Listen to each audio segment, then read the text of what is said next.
Paz, irmãos, amém, mais uma vez, bom dia a todos e feliz demais de estarmos aqui, compartilhar uma palavra para os nossos corações.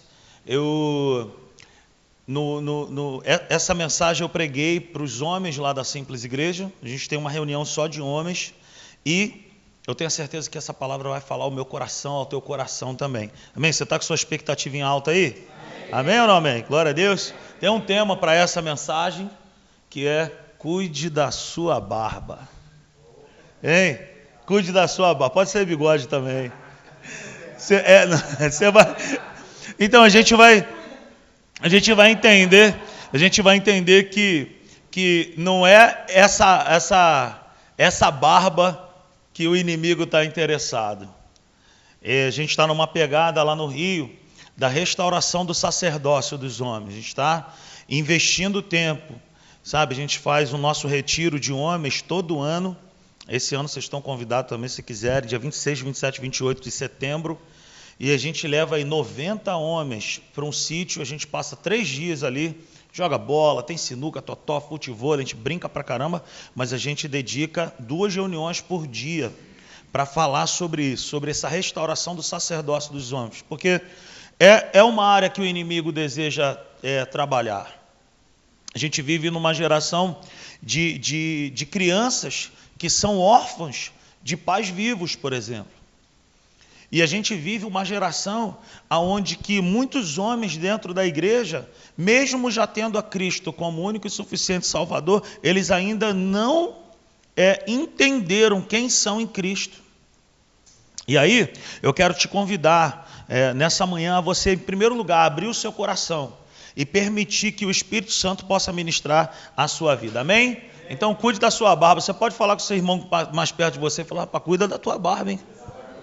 Cuida da tua barba. Cuida da sua barba, hein? Amém? Cuida da sua barba. Rapaz, a minha demorou pra caramba para chegar, mas disso aqui ela não passa mais também. Então... Aleluia! Mas olha, vamos fazer essa declaração de fé que nós fazemos toda a introdução na palavra de Deus. Vamos ler juntos? 1, 2, 3 e... Abre os meus olhos para que eu veja as maravilhas da tua lei. Mais uma vez. Abre os meus olhos para que eu veja as maravilhas da tua lei. Coloque suas mãos sobre o seu coração nesse momento.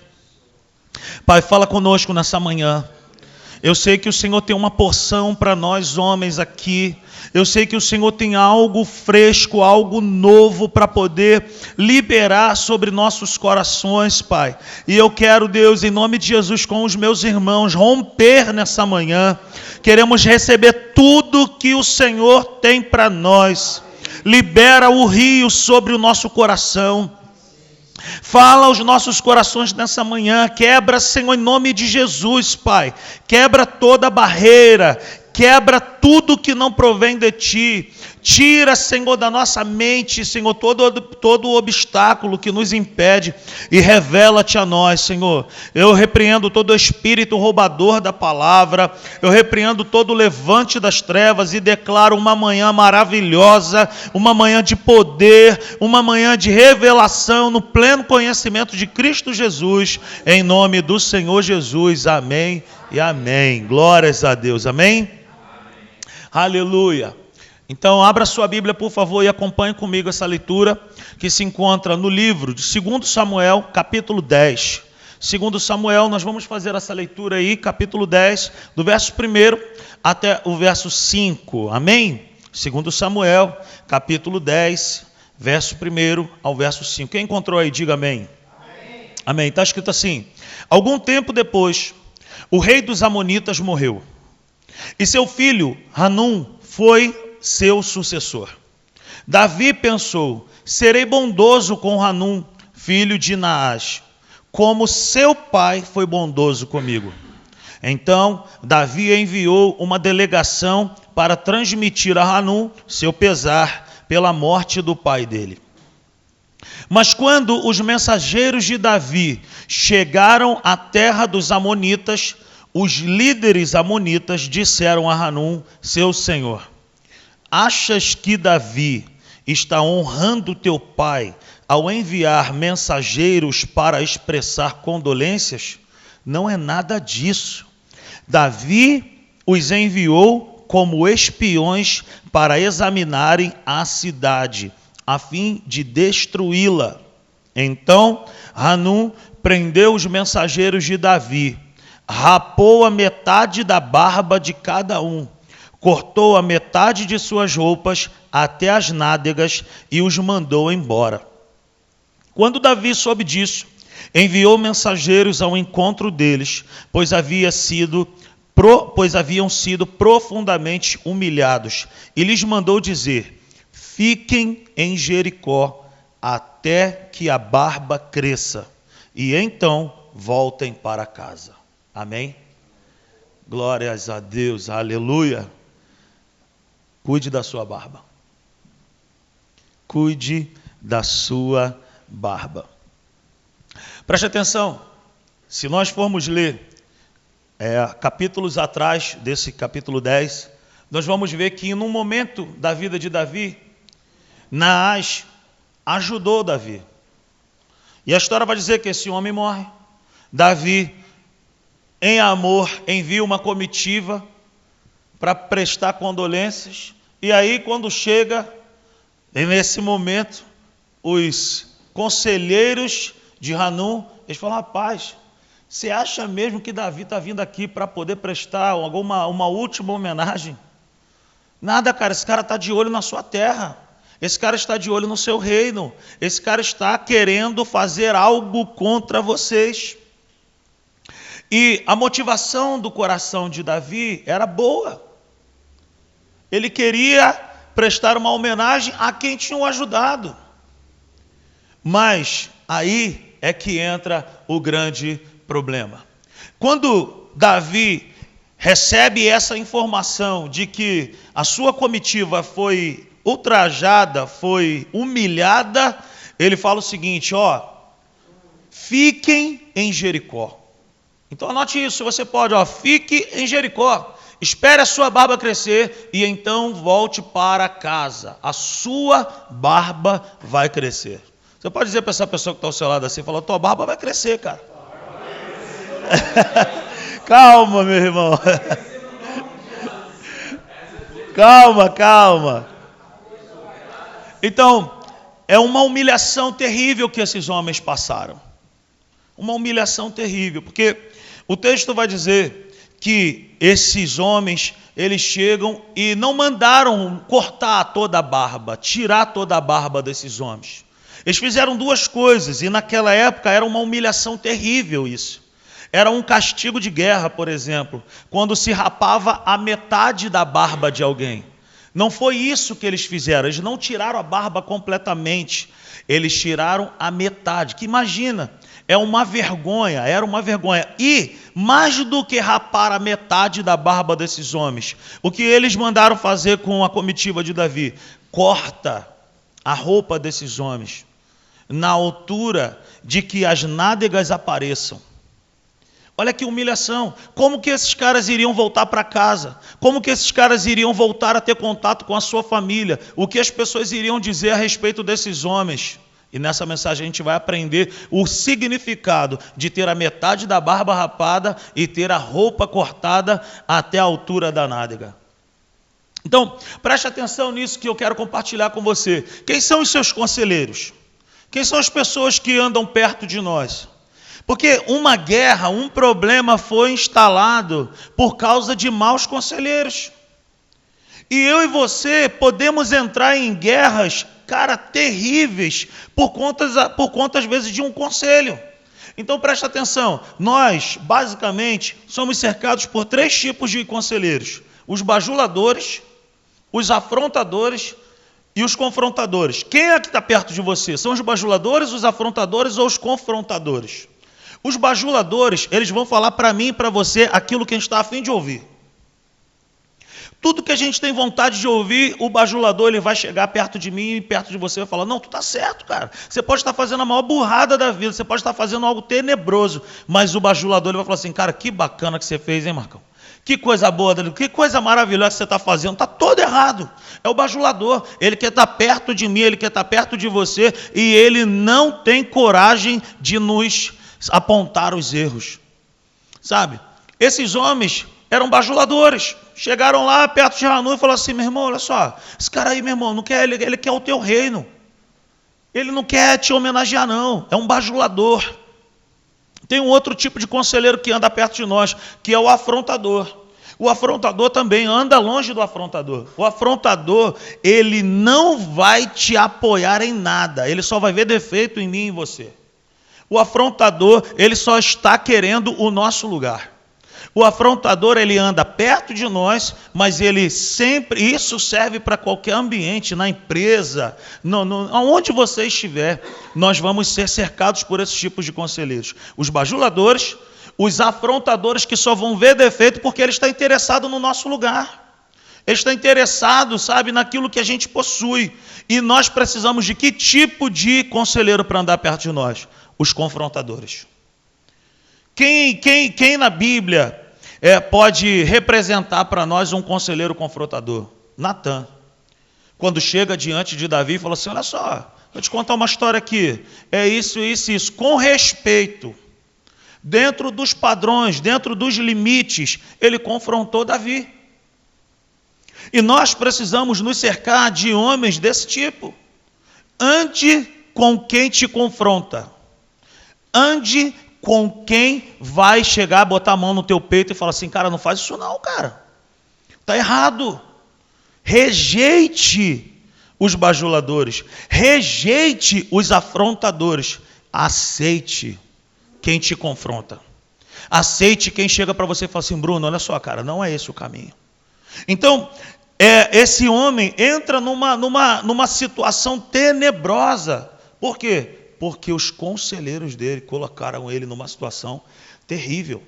Deram um conselho ruim. Então, cuidado com isso, ok? Cuidado com isso. Péssimos conselheiros nos farão entrar em guerras insuportáveis e indesejadas. Se você ler o restante do capítulo 10, você vai ver que o coração de Davi se encheu de tal ira, porque envergonhou os seus homens. E uma guerra se instalou, e era uma guerra que esse cara não suportava. Não tinha capacidade de lutar. E aí você pode falar assim: pô, mas só porque o cara cortou a metade, rapou a metade da barba? Só porque o cara cortou a roupa dos caras da comitiva de Davi para que a nádega aparecesse? Sim. É porque para nós, talvez ocidentais, a gente não tenha a clareza do que significava isso. E a gente vai aprender na palavra o porquê que o coração de Davi se encheu de ira. E essa é a estratégia do inimigo contra a minha vida e contra a tua vida. Rapar a metade da nossa barba e arrancar a nossa roupa, sabe, a tal ponto que nos envergonhe. Você está entendendo isso? Os conselheiros de Hanun servem de ilustração para mostrar como o inimigo de nossas almas opera para destruir o caráter e a hombridade dos homens. Meu irmão, o inimigo, ele não quer que eu e você simplesmente deixemos de congregar numa igreja. Não é essa a missão. Vou tirar esse cara da igreja. Não. A intenção é: deixa na igreja, mas toca no caráter. Toca na hombridade. Não tem problema o cara permanecer na igreja. Então, cara, como pastor e como pastor presidente de uma igreja, a gente tem contato com cada situação. A gente tem contato com cada homem passando por tanta situação assim que a gente fica assustado. E a gente fala assim: cara, mas esse cara está dentro da igreja. Como que esse cara teve coragem de praticar isso, de fazer isso? Ele está ouvindo a palavra. Lembra que ontem eu falei que a gente pode estar num ambiente onde o mover do Espírito está acontecendo e a gente está de fora. Você entende? Então, presta atenção, o inimigo, ele não está interessado em tirar eu e você da igreja. Ele está interessado em tirar de dentro de nós o nosso caráter e a nossa identidade em Cristo. O interesse dele é tirar de nós a nossa hombridade. O interesse dele é mexer no nosso caráter, porque caráter, meu irmão, é aquilo que eu e você somos quando ninguém nos vê. O que é caráter? Caráter é aquilo que eu sou, independentemente do lugar onde eu estou. Mas há uma inversão de valores satânica, querendo colocar a reputação no lugar do caráter. E reputação é o contrário, reputação é aquilo que eu quero que as pessoas pensem ao meu respeito. E caráter é aquilo que Deus sabe ao meu respeito. Caráter é aquilo que eu sou, que você é, independentemente se nós estamos dentro da igreja ou não. Então a intenção das trevas é essa: influenciar homens, tocar no caráter de homens, tirar de nós o caráter cristão, tirar de nós o caráter, sabe, de homens da palavra. A intenção dele é rapar a nossa barba pela metade, arrancar e cortar as nossas vestes. Aleluia! Então, o pecado, ele leva o homem mais longe do que gostaria de ir. O pecado leva o homem mais longe do que gostaria de ir. E o mantém nesse lugar por mais tempo do que ele gostaria de ficar. Há uns anos atrás, um amigo me ligou e falou assim: pastor, fulano de tal, eu queria que eu não estivesse sendo gravado para a gente poder ter mais liberdade para falar. E aí, então eu vou ter que fazer assim, sabe? E aí, um amigo me ligou e falou assim: fulano de tal, tá pegando ciclano aí, lá no meu bairro. Não era, o irmão era da minha igreja, da nossa igreja. Tá pegando uma mulher aí, o cara é casado, a mulher é casada, e ele tá pegando essa mulher aí. Eu falei: é mesmo? É, pastor. Tem certeza? Cheque. Checado. Eu falei: é mesmo? É. Beleza. Liguei pro bobo. Fala, varão, a paz do Senhor Jesus. Mandei de crente mesmo, né? A paz do Senhor Jesus. Ele é a paz, meu pastor. Como que o senhor está? Eu falei: rapaz, vem tomar um cafezinho comigo aqui. Aonde? Na minha casa. Na sua casa, pastor. Eu falei: vem aqui na minha casa.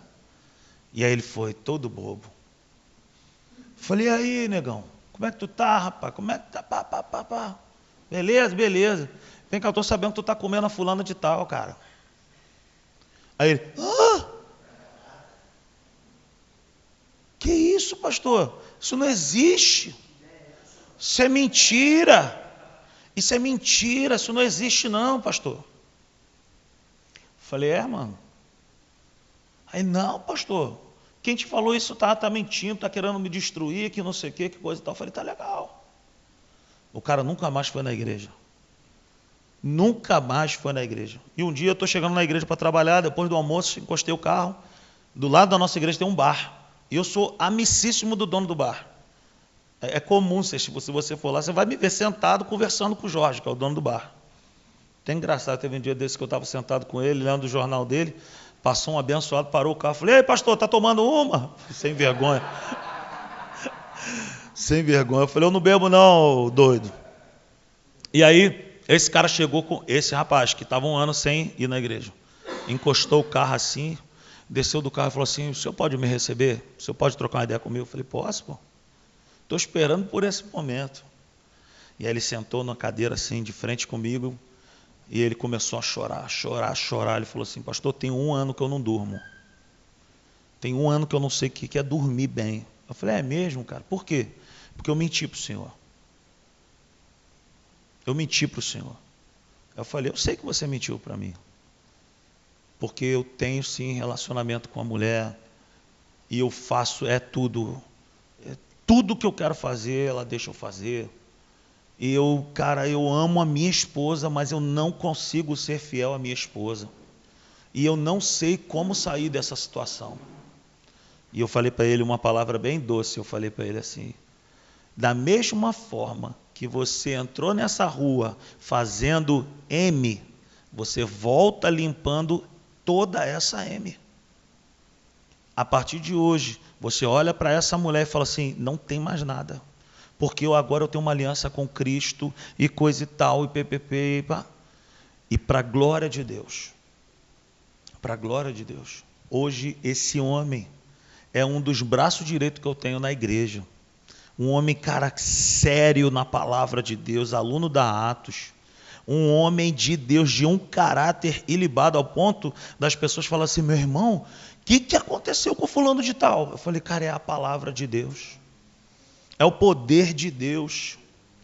Mas o que acontece? As atitudes que ele vivia no oculto estavam envergonhando ele em público. E essa é a intenção. Por que pegaram os caras, trancaram eles dentro de um lugar, raparam a metade da barba, cortaram a roupa para a nádega poder aparecer, agora falam assim: manda eles embora. Para envergonhar. O inimigo, ele não está interessado em me tirar da igreja e te tirar da igreja. Ele está interessado em colocar em nós uma tatuagem chamada vergonha. Vergonha. Você entende? Que tudo começa... Sabe, eu costumo dizer o seguinte: o adultério ele não acontece de uma hora para outra, por exemplo. Uma mulher se aproxima de nós, meu irmão, eu sei que eu não sou essa belezoca toda. Mas eu tenho um acordo com a minha esposa, eu tenho um acordo com o Bruno e a Érica, eu tenho um acordo com a Simples Igreja. Eu não converso com mulher. Eu não brinco com isso. Não brinco. É comum, acabo de pregar, as mulheres: pastor, posso falar com o senhor? Olha só, minha esposa vai te atender. Sabe por quê? Porque eu sei, cara, que olha uma situação. Pastor, ele passa na rua, se ele não cumprimenta a pessoa, o pastor passou e não falou. Se ele passa e fala assim: o pastor buzinou para mim. Olha como é que são as coisas. Você está entendendo? Então deixa eu te falar. A intenção do maligno é nos envergonhar. Porque quando ele nos envergonha, nós nos calamos. Nós deixamos de fazer aquilo que Deus quer que nós façamos. Então o pecado ele tem essa marca. O pecado ele vem dentro de um frasco de azarro. Qual é o perfume que você mais gosta? Polo, azarro. O pecado ele vem dentro de um frasco do perfume que você mais gosta. Mas quando você borrifa esse perfume, ele tem cheiro de outra coisa. E o que acontece na vida de alguém que cai nesse laço, que cai nessa armadilha? Ele vai mais longe do que ele gostaria de ir. Não foi só uma vez só. Vai fazer de novo. Ah, mas é por pouco tempo, dá para sair. Não dá. Não dá. Vai permanecer no erro por mais tempo que gostaria de ficar. Essa é a estratégia do maligno. Essa é a estratégia do maligno. A investida do maligno contra os homens não visa somente nos matar no corpo, mas visa tirar a nossa força, o poder, nossa vitalidade e nos envergonhar. Qual era a razão de pegar alguns homens e rapar a metade da barba? Biblicamente falando, a barba aponta para a virilidade do homem, para a força do homem, para a masculinidade do homem, sabe? E era naquela época, um homem sem barba só era permitido quando esse cara estava de luto, quando esse cara estava com lepra, ou quando esse cara era um escravo. Então qual era a estratégia que esses caras tinham de rapar a barba desses caras?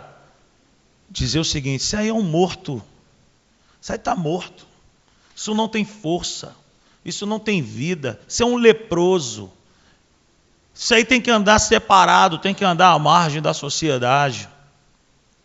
Então essa é a estratégia do maligno. Tudo tem um fundamento. Não foi simplesmente para arrancar a metade da barba, para rapar a metade da barba, não. Estava querendo colar uma tatuagem, querendo colocar nesses homens uma marca. É um escravo. Isso é um escravo.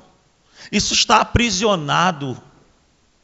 E meu irmão, pasme, tem muito homem dentro da igreja viciado em pornografia, por exemplo. Mas é muita gente.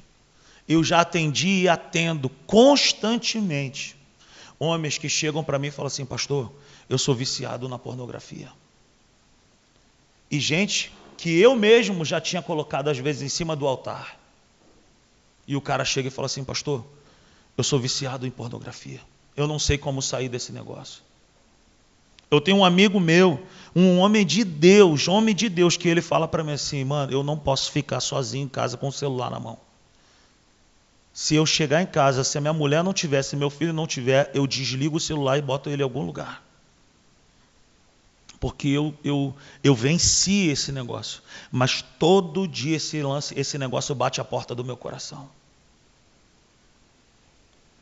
E visando fazer o quê? Envergonhar. Impedir com que homens cumpram o seu sacerdócio. Impedir com que homens vivam a palavra de Deus, vivam a verdade de Deus. Meu irmão, eu não sei onde você trabalha, eu não sei qual é o nível de trabalho que você tem, mas cuidado. Cuidado.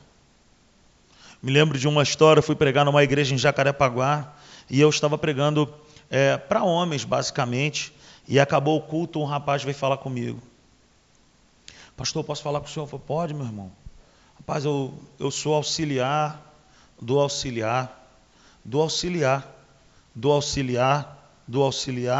é o auxiliar do almoxerifado. Eu falei, tá, beleza. E tem uma médica lá no hospital que eu trabalho que está me dando muito mole. Eu falei, isso é demônio, irmão. Eu falei, isso é demônio. Eu falei, porque tu é feio pra caramba, meu irmão. Eu falei, tu é feio pra caramba. Como que uma médica vai dar mole pra você? Feio desse jeito e tu é o auxiliar. Moleque, isso é demônio, cara. Aí ele, que isso, pastor? Eu falei, isso é demônio, foge disso. E cá pra nós, rapaziada, se puder depois edita. E cá pra nós. A gente chega num lugar, tem uma mulher, se a mulher fala, a gente fica até diferente. Um dia eu fui pegar um voo, estava com um amigo, e aí esses dias eu estava com ele, eu falei para ele, tem um tempo que eu estou querendo te falar isso. A gente chegou no guichê lá para resolver o negócio da passagem. E aí quando ele chegou desse jeito, mas quando viu a mulher, ele... Então, não sei o que. Aí a mulher fez assim, ó. Meu irmão, a mulher ficou encantada com ele. E eu fiquei aqui na minha. Aí esses dias eu peguei ele, mas eu botei o bambu para torar, meu irmão. Eu falei, rapaz, deixa eu te falar uma coisa. Isso não é coisa de homem não, cara. Isso não é coisa de homem. Você não tem necessidade de mudar o teu jeito de falar. Naquele dia, aquela mulher ficou encantada com o jeito que você a tratou. Aí ele, que isso, irmão? Eu falei, E nós precisamos vigiar. Precisamos vigiar em rede social, precisamos vigiar no tratar mulheres, precisamos vigiar com essa maldita pornografia. E, meu irmão, isso pega criança, adolescente, jovem, homem maduro, ancião. Tem uma infinidade de homens dentro das igrejas viciado nessa porcaria chamada pornografia. E isso tem destruído casamentos, isso tem destruído relacionamentos. O homem já não consegue olhar para uma irmã na igreja como uma irmã em Cristo. A gente precisa vigiar nisso. A gente precisa vigiar, porque a intenção das trevas é isso. Ele está fazendo no secreto, mas eu vou envergonhar em público. Eu vou prender, eu vou aprisionar a vida desse homem aí. E eu vou colar nele a marca da vergonha. 2 Timóteo 2,15, um texto bem conhecido para nós. Procure apresentar-se a Deus aprovado. Eu posso servir a Deus de qualquer jeito? Não. Eu posso servir a Deus com um caráter deturpado, com um caráter duplo? Não. Não dá. Procure apresentar-se a Deus aprovado, como obreiro que não tem do que se envergonhar, que maneja corretamente a palavra da verdade. Preste atenção, 3 coisas que o apóstolo Paulo ele fala. Primeiro ele fala, procure apresentar-se a Deus. A primeira apresentação minha e sua, meu irmão, não é uma performance para os outros. O que Deus está falando na sua palavra ali é o seguinte, não se preocupe com a sua reputação. Pastor Carlito Paz, ele fala assim, ó, quando você cuida do seu caráter, Deus cuida da sua reputação. Quando você cuida do seu testemunho, Deus cuida da sua reputação. Essa frase do pastor Carlito Paz. Cuida do seu caráter. Procura apresentar-se a Deus como, sabe, como alguém aprovado.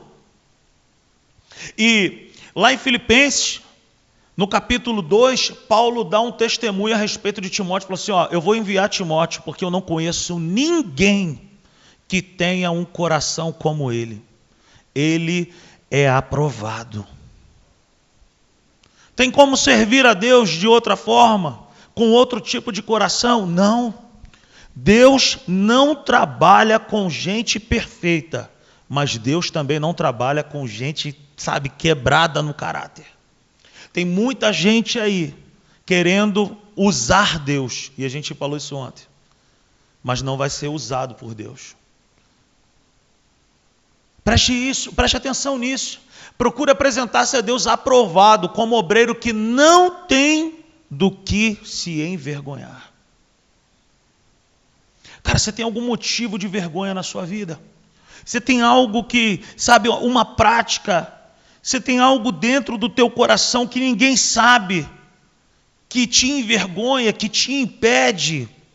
Cara, coloca na cruz hoje. Coloca na cruz hoje. Senhor, isso aqui é um motivo de derrota na minha vida. Isso aqui é um motivo, eu já tive isso. Me lembro que uma vez eu estava com meu coração, por exemplo, cheio de inveja de um amigo meu. E as coisas não aconteciam na minha vida. Até o dia que eu tive coragem de chegar nesse irmão e falar assim, cara, eu quero te pedir perdão, cara.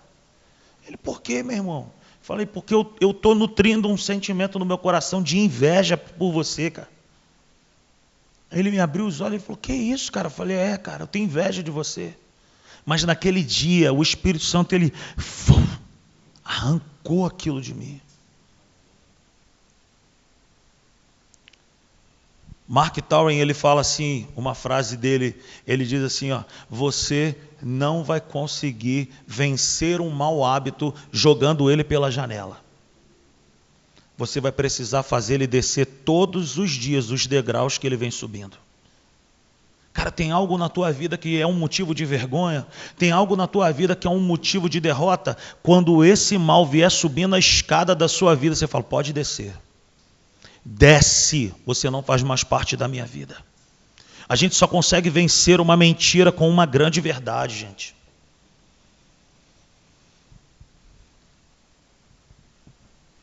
Há um tempo atrás, eu falo isso, não tenho vergonha, eu estava sendo tentado por uma mulher. E eu tive coragem de chegar na Natália e falar assim, eu preciso falar um negócio para você.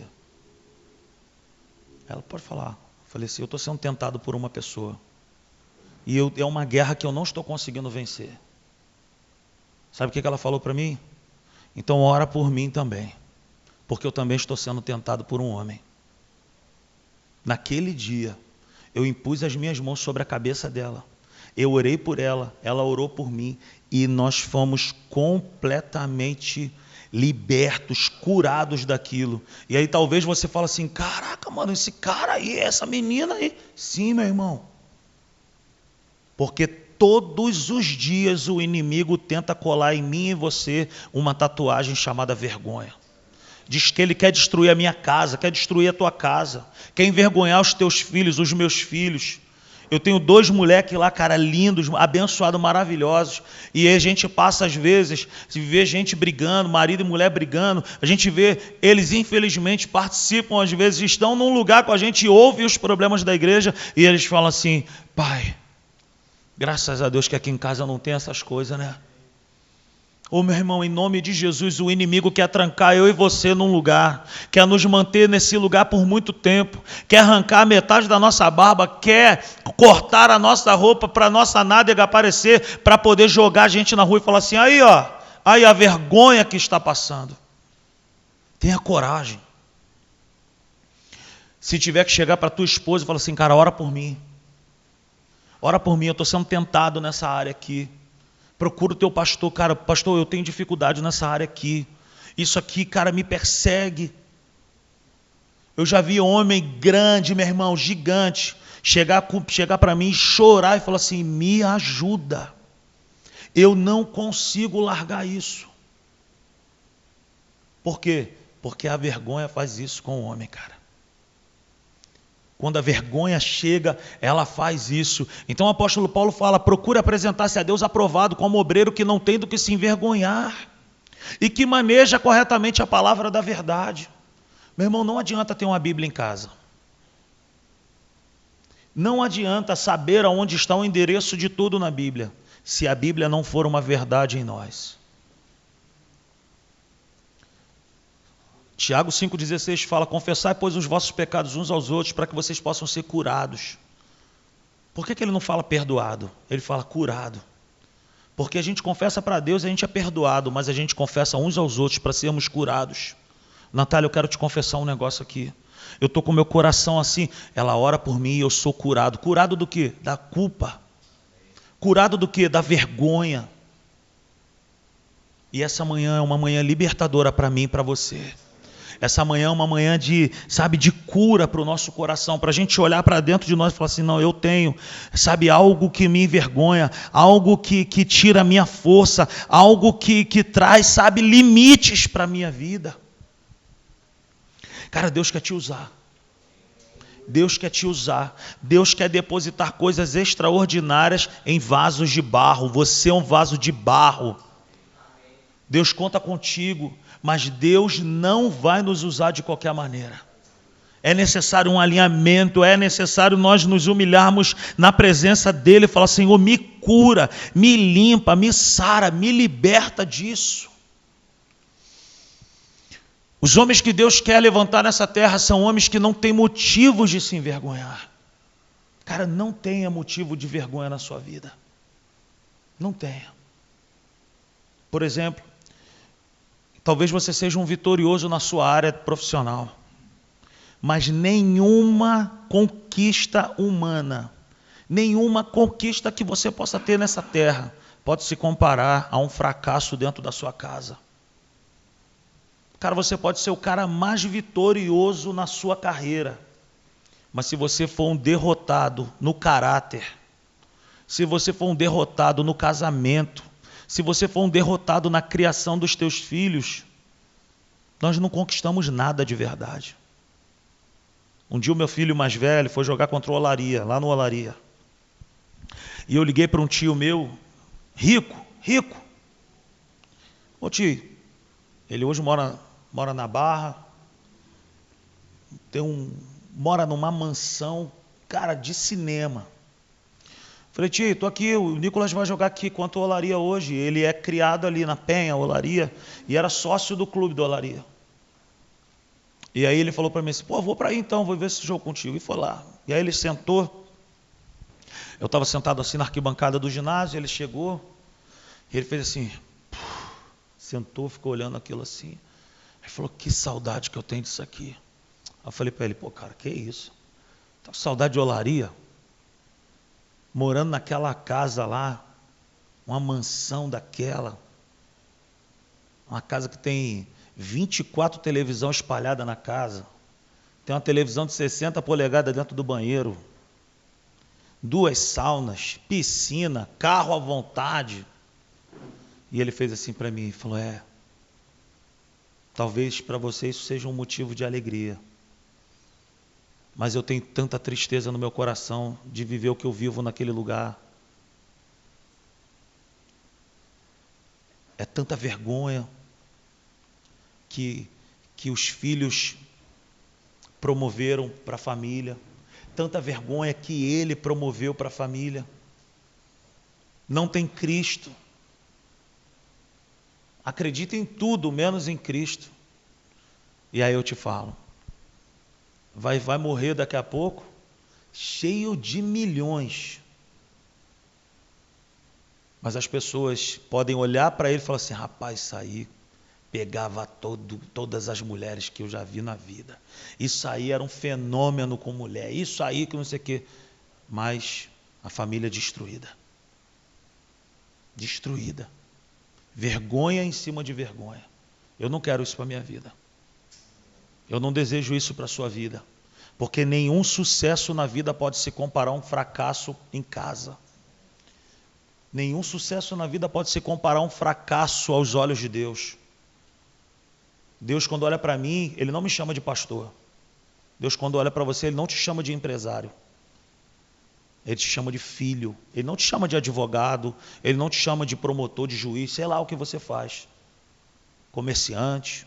Ou comerciante tal, ou empresário tal. Não, Ele chama de filho. Filho, não é isso. Larga isso. Sai disso. Quem está me entendendo nessa manhã? Você já sentiu vergonha por alguma coisa? Você tem algum motivo de vergonha hoje em sua vida? Se a sua resposta for sim, entre em Jericó e passe pelo processo da restauração. Quando Davi recebe essa informação de que aquela vergonha tinha sido acometida naqueles homens, ele fala assim, não deixa eles saírem. Coloca eles em Jericó, até que a barba deles cresça novamente. Olha a preocupação desse líder. Olha a preocupação de Davi com os seus homens.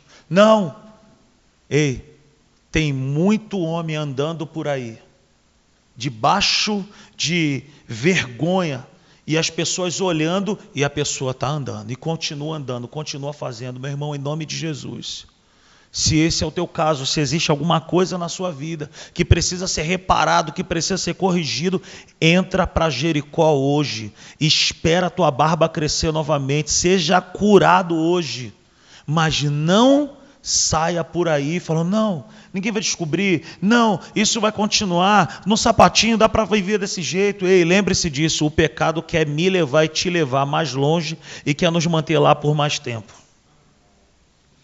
Diga não ao inimigo nessa manhã. Diga não aos convites das trevas. Rejeite os manjares de Satanás, cara. Amém? Aleluia. Entre em Jericó. Se humilhe na presença de Deus naquele lugar. Senhor, eu te fiz vergonha, Senhor. Eu tenho envergonhado a minha família, eu tenho envergonhado a tua palavra. Deus, me limpa, me sara, me cura.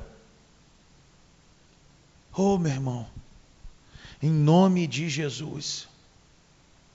Porque raparam a metade da barba dos homens de Davi? Qual o recado eles estavam enviando a Davi?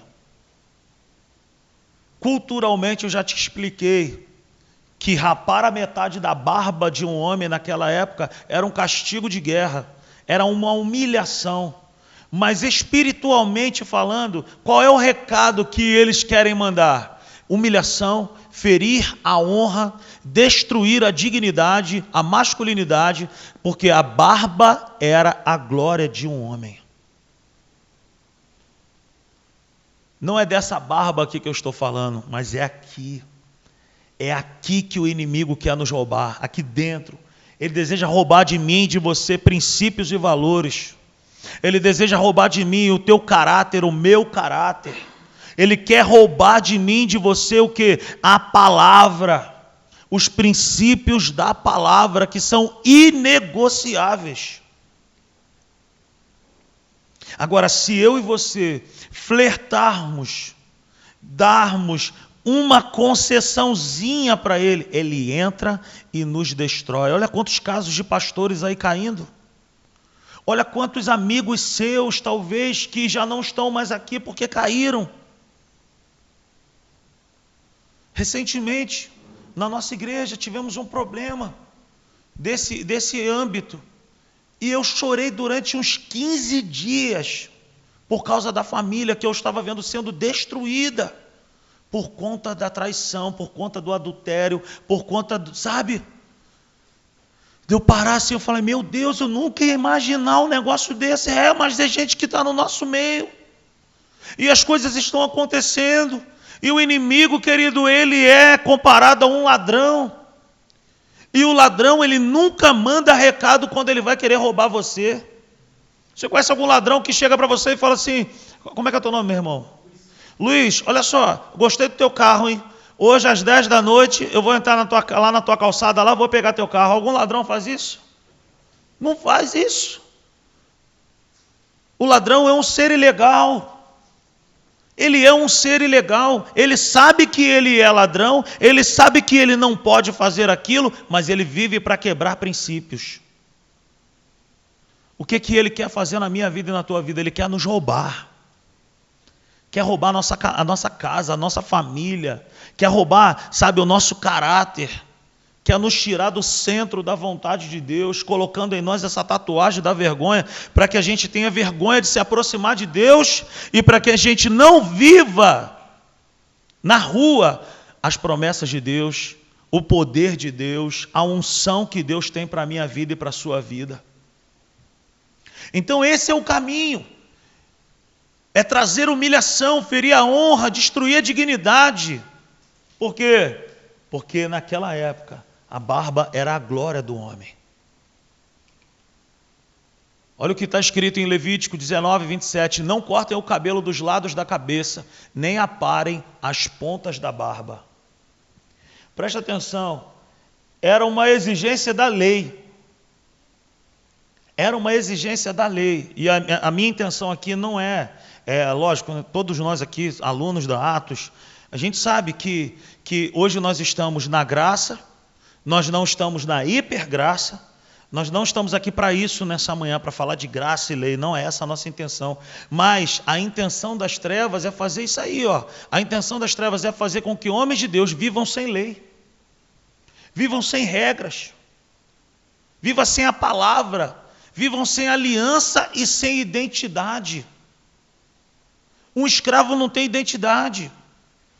E se existe alguma área na nossa vida, alguma área de vergonha, algo que a gente não consegue vencer, automaticamente no mundo espiritual, o inimigo ele ri da minha cara e da tua cara, dizendo o seguinte: existe uma área de vergonha na vida desse homem aí, ele não consegue romper, ele é um escravo disso. Ele está com a metade da barba também rapada, pela vergonha. Então, aonde que o inimigo quer nos roubar? Na nossa identidade. Meu irmão, eu sou um servo de Deus. Você é um servo de Deus. Você é um homem digno do Senhor. Eu e você precisamos nos levantar nessa terra com coragem para dizer não a todo convite das trevas, a toda situação que tira o nosso equilíbrio. Um pastor lá no Rio de Janeiro que um dia estava pregando e ele falou que no meio da pregação chegou uma menina linda, chegou uma mulher linda na igreja, Marco, e olhou para ele olhou para ela e ele lembrou: cara, é minha primeira namorada, ele pastor com a esposa dele, ela com o esposo dela, ela não sabia que ele era o pastor da igreja. E aí ele falou que acabou o culto: oi, tudo bem, coisa e tal, tudo bem, bababá, ppp, bababá. Poxa, que bom te ver aqui. Você topa de tomar um cafezinho comigo? Topo. E ele conta esse testemunho, que no outro dia, uma segunda-feira, está o bobo e a boba no Barra Shopping, numa cafeteria, que ele nunca levou a esposa dele. Mas estava ele lá para conversar com a ex-namorada, a primeira namorada. E ele falou que o café chegou, ele ficou olhando para a cara dela assim, ela ficou olhando para a cara dele, e ele querendo, né? Ele falou que o Espírito Santo falou para ele assim: o que você está fazendo aqui às 4h sem a tua esposa? E ele falou que num momento fez assim: e o que você está fazendo aqui às 4h com uma mulher que não é a sua mulher? E ele falou assim: olha, você me leva a mal não, mas eu não tenho condições alguma de ficar aqui contigo. Ó, pagou a conta e ó, a mulher, e ela foi embora. O inimigo já tinha lançado um dardo, mas pouco tempo depois estourou um pepino em relação a esse mesmo homem. Uma outra situação. Ou seja, ó, o pecado está batendo a porta aí da tua vida. Preste atenção no que eu quero te falar, não está aqui nos slides. A melhor pessoa para que eu e você sejamos vulneráveis é a nossa esposa. Seja vulnerável à sua esposa e impenetrável a Satanás. Seja vulnerável com a tua mulher, cara. Seja vulnerável com a tua esposa, seja vulnerável com o teu pastor. Agora, seja impenetrável a Satanás. Você tem noção do quanto de problemas poderia ter sido evitado quando Deus chegou para Caim e falou assim: Caim, por que tu está com essa cara aí? Por que tu está com esse semblante embrutecido aí? Você imaginou se Caim chegasse para Deus e falasse assim: sabe o que acontece, Senhor? Eu estou com a inveja do meu irmão, o ciúme dele terrível. Na verdade, eu estou até armando para matar ele. Eu estou querendo matar o meu irmão, porque eu estou chateado demais com essa situação. Olha, Deus não ia tomar um susto. Deus não ia bater com a marreta santa na cabeça dele. Deus ia falar assim: eu vou te ajudar. Seja vulnerável a Deus. Seja vulnerável à tua esposa. Seja vulnerável ao teu pastor. Seja vulnerável a algum amigo que é crente de verdade. Quantas vezes eu e Bruno, ele, pô mano, eu estou passando por isso aqui. Pô Bruno, eu também, cara, ora por mim. Meu irmão, não é porque eu sou pastor que eu sou perfeito, não sou. Existem situações na minha vida que eu chego para a Natália, cara, me ajuda. Estou saindo um pouco da mensagem aqui, talvez Deus esteja falando contigo. A nossa igreja estava na minha casa, da minha casa foi para um outro lugar menor. Um lugar, parece até isso aqui, né, Bruno? Assim, né? Desse tamanho. Na conta do Bruno, ele falava que cabiam 400 pessoas aqui dentro. Mas só cabiam 86 pessoas, era um pouco maior do que isso. 86 pessoas sentadas. E aí, nesse meio tempo, a gente teve que arrumar um outro lugar. E obra comendo solta, e eu trancado dentro da igreja trabalhando, e daqui a pouco, do nada, a minha mãe morre. Cara, do nada, minha mãe era uma pessoa fantástica, cara. Você tinha que conhecer minha mãe. Minha mãe era uma pessoa maravilhosa, incrível. Do nada, em uma semana, minha mãe infarta, fizeram uma cirurgia, não deu certo, fizeram outra, minha mãe morreu. Eu falei, meu Deus, que isso? Eu enterro minha mãe numa quarta-feira. Na sexta-feira já estava eu dentro da igreja de novo, e massa, e pintura, e isso e aquilo, obra. Trancado ali, inaugura a igreja. Pastor Hélio vai na inauguração, eu aqui bem bonito, pá, igreja linda, glória a Deus. 2 meses, passa um tempo e eu reparo que eu já não conseguia mais falar com ninguém. Eu já não conseguia mais olhar na cara da minha esposa. Isso recentemente. Meus filhos falavam comigo, eu áspero. As pessoas se aproximavam de mim, eu assim, meu Deus, o que está acontecendo?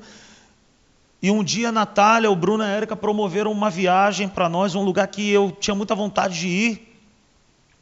E eu fui de casa até o lugar sem abrir a boca, sem conseguir falar com ninguém. E naquela noite, chegando no hotel, a Natália virou para mim e falou assim: vem cá, até quando você vai ficar assim? Escondendo as coisas de mim, escondendo o teu coração de mim. Até quando você vai fazer isso? E quando ela me tocou, cara, eu comecei a chorar, eu chorei. Eu falei, estou sentindo muita falta da minha mãe. Eu não tive nem tempo de chorar a morte da minha mãe, eu não tive luto. Já fui para a obra e coisa e tal. Naquele período eu reparei que eu não conseguia mais ler a Bíblia, não conseguia mais orar, não conseguia mais nada. Eu tinha entrado no modo automático, de já saber fazer as coisas. E naquele dia, eu expus o meu coração para a Natália, eu fui vulnerável a ela, falando, ora por mim. Naquele dia à noite, cara, ela me abraçou, orou por mim. E eu chorei horrores, mas eu levantei daquele lugar completamente curado. Completamente curado. Seja vulnerável a Deus.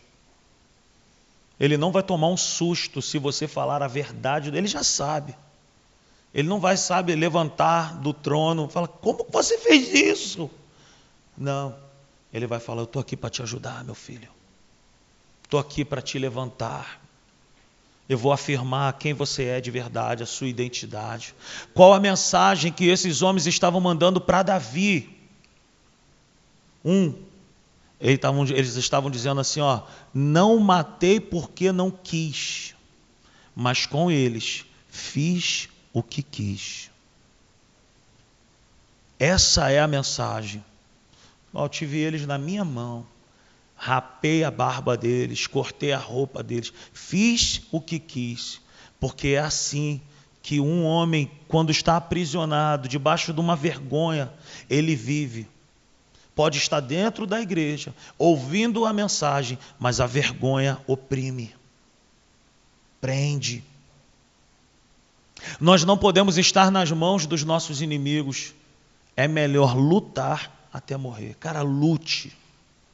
Lute pelo seu caráter, lute pela sua vida espiritual, lute pela sua casa, lute pela sua família. Não abra mão disso. 2. O inimigo das nossas vidas deseja prender homens em lugares e hábitos que Deus não frequenta e Deus não admite. Essa é uma tática. Quer nos prender em lugares que Deus não vai. As suas conversas, quando ninguém está te vendo, quando você não está no ambiente da igreja, Deus participa dessas conversas. As coisas que você assiste, quando ninguém está te vendo, Deus assiste contigo. As coisas que você fala, as coisas que você ouve, Deus gosta. O assunto é muito profundo, de nós olharmos para dentro de nós e, Senhor, eu quero te agradar em tudo na minha vida, eu não quero ter motivo de vergonha na minha vida. 3. Ter a barba cortada representa a falta de força, da maturidade. Era um sinal de luto e de lepra. É uma imagem que ele tenta colar em mim e em você. De alguém que está morto, de alguém que não tem vida, de alguém que não tem autoridade, de alguém que não tem maturidade. 4. O inimigo deseja cortar as nossas roupas, ele deseja nos humilhar no secreto e nos envergonhar em público. Os escravos, eles andavam com as roupas cortadas, descalços e com a nádega aparecendo, para que todos pudessem saber, ele é um escravo. O inimigo das nossas vidas deseja introduzir em nós uma mentalidade de escravidão e vergonha, mas ele não vai conseguir fazer isso comigo e contigo. Porque Deus é mais, Deus é maior, Deus é poderoso, Deus vai levantar grandes homens aqui em Ribeirão Preto para fazer a diferença em ambientes de trabalho, para fazer a diferença em casa, para fazer a diferença na igreja. As pessoas vão olhar para mim, para você e vão falar assim, caraca, vai ali um homem de Deus. Eis aí um homem de Deus. Ei, vá para Jericó, a sua barba vai crescer. Tem roupas novas te esperando. Deus vai reparar o tempo da vergonha e você vai cantar o hino da vitória. Amém? Você pode aplaudir o Senhor nessa manhã. Fique de pé no seu lugar.